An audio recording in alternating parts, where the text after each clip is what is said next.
Lost and Found. The Jensen family had been camping in the Smoky Mountains for the last 3 spring breaks in a row. They loved to get away from their busy lives, slow down, and enjoy nature and each other. The Jensens had 2 little boys. William was their older son, at 9 years old. He took after his mother, with deep brown hair and eyes and olive-toned skin. He took every responsibility given to him seriously, just like his mother, and he enjoyed giving advice to his younger brother. Zach, a 5-year-old, was more like his father with strawberry blonde hair and a pale complexion. He was also more like his father in his love for mischief. His father enjoyed hiding around corners and popping out at the next passerby, saying, "Boo!" and startling them. Zach also loved to hide and surprise people, but he had other added mischievous behaviors as well. The Jensens camped in an old RV that Mr. Jensen had to repair during just about every trip. Last season, a gasket on the toilet had given out, causing a leak that Mr. Jensen spent hours fixing. He'd had to travel to the nearest RV specialty store to replace the part. This year, there seemed to be some problem with the RV's electrical system. The Jensens had tried everything they could think of, and they couldn't get the air conditioning to run. Mrs. Jensen had decided to walk the campsite, looking for RV campers that seemed to have a good deal of experience. Maybe someone had had this problem before and knew how to fix it. Mr. Jensen stayed at the RV, trying different fuses, checking plugs and connections, and generally tinkering with anything he thought might relate to the problem. He looked up to check on the boys every time he thought about it. William and Zach were playing Adventure Seekers, which was basically hide and seek while wearing safari hats and supply backpacks. Their parents' rule was that they could not leave their particular campsite without permission. That gave them the 30 yards between their camper and the next. There weren't many hiding places in this small space. On Zach's turn to hide, his brother covered his eyes and counted to 20, while Zach tiptoed out of the campsite and into the woods across the street. He watched from behind some bushes as his big brother searched everywhere in the campsite. Zach couldn't help but giggle that he'd outsmarted William. But as soon as he heard that laugh, William's head whipped around, following the giggle to Zach's spot in the bushes. William started to run toward his little brother, yelling that it was breaking the rules to be out of the campsite. William looked around for his dad, but didn't see him. He must have been inside the RV working on the problem.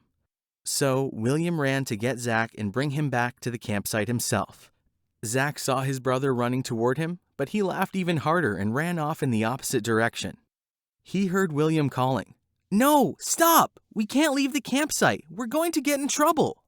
Zach wouldn't stop, though. He wouldn't give up and lose the game that easily. William finally caught up to Zach when his little brother tripped over a tree root. Angry that his little brother was about to get him in huge trouble, he yanked Zach up by the arm. "What are you thinking, you little idiot?" Zach had a skinned knee from the fall, so his brother's yelling made him cry with pitiful little sobs. William sighed and hugged Zach. "I can't stay mad at you when you cry. No fair." When Zach's fit ended, William said, "Let's try to retrace our steps and get back to the campsite. Maybe if we hurry, we'll get back before Dad notices we're gone." The boys walked back in the direction they thought they came from, but they didn't find the campsite. They walked and walked, but everything looked the same. William had been so busy watching where Zach was running on their way out into the woods that he really had no idea what any landmarks might be. He had no idea if they were headed in the right direction or the wrong direction. They couldn't see or hear any other campers, and it was starting to get dark. William thought back to the lessons his parents had taught him about camping. The most important thing they needed was water. After that, they'd need shelter and food. William had Zach stop and sit down so they could take inventory of the supplies in their backpacks. Back at the campsite, Mr. Jensen had realized his boys were missing a few minutes after they disappeared into the woods. He began calling their names, trying to get them to come out of hiding. When this didn't work, he tried searching around the campsite, but he couldn't find any sign of them. Beginning to panic, he called his wife, and together they called the park rangers. Soon, every available person in the campground was getting organized in a search pattern beginning at the Jensens' campsite. Both Jensens were determined to help in the search, although they struggled to control their panic enough to listen to directions. Soon, the woods were filled with the voices of rangers and volunteer searchers calling, "William! Zach!" After a few hours with no sign of the boys, the rangers called in their secret weapon. An hour later, a man named Chuck arrived with a droopy, drooling, red-eyed old bloodhound. "This here's Rufus," Chuck told the Jensens. "He may look like a mess, but he can track a scent for miles. Just get me something that smells like your boys."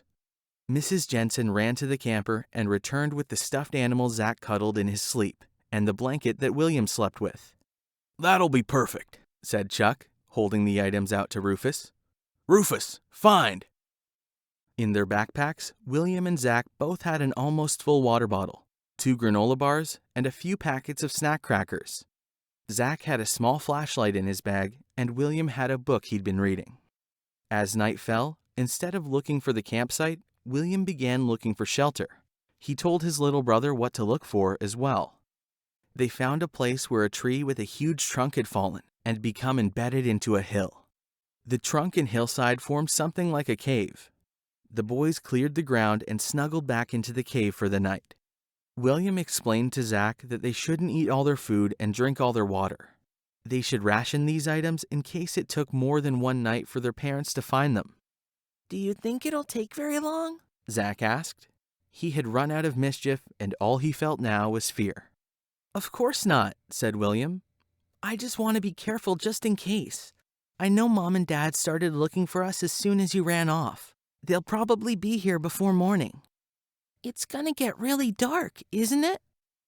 "Maybe, but it'll be okay. We'll see all the stars, and we have your flashlight." William put his arm around his little brother. He felt scared too, but he knew that he had to act brave or Zach would get even more afraid. "I'm really tired, but I don't think I can sleep," said Zach. "How about I read to you?" William asked. "I don't like books with no pictures." "I know. That's why it might help you sleep." "Oh, okay." William read to his little brother by the tiny bright circle from the flashlight. Soon enough, his eyelids began to droop, and Zach was fast asleep with his head on William's shoulder. William kept watch as best he could, turning the flashlight toward any small sound that frightened him in the forest. He saw bugs, rodents, and one fat raccoon. Eventually, even as on edge as he felt, William couldn't stay awake any longer. The next thing the boys knew, they were awakened by a howl. William jumped up and stood in front of his little brother. But it was a howl of recognition from Rufus the bloodhound. The dog had tracked the boys, bringing Chuck and the Jensens with him. After the tears of relief and hugs of joy, the rescuers asked the boys how they had made it through the night on their own. William explained how he knew to ration the food and find shelter.